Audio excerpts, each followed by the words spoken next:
You will often come across use cases where you will want to join two or more data frames, either row wise or column wise. When you want to join data frames that have the same columns, you will want to join them row wise. What I mean by that is you have a data frame like this.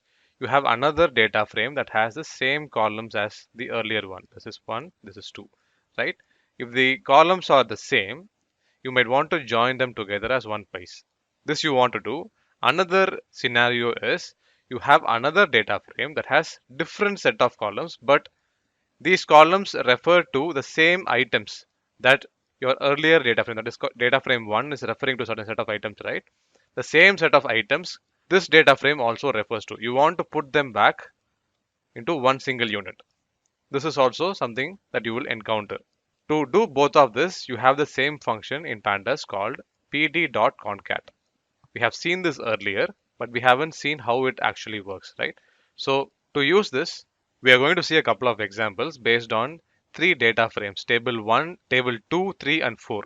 Now, table 2 and 3 have the same columns, exact same columns, but the column name alone is different. And of course, the rows are different as well, right? Whereas data frame 2 and data frame 4 has the same rows. This is 2 and this is 4.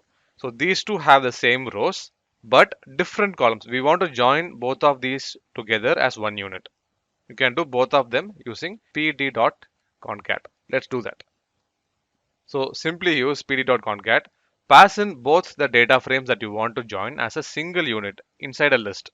By setting axis equal to rows, the data frames will be joined vertically. Like this, it will get joined, right? Let's implement it. Now, data frame 2 and 3 does not, even though it has the same columns, the column name is different. So before you do the join, you need to rename the car column or one of the columns to make it work. So we are renaming car to car name here and then calling the same function. So now this works.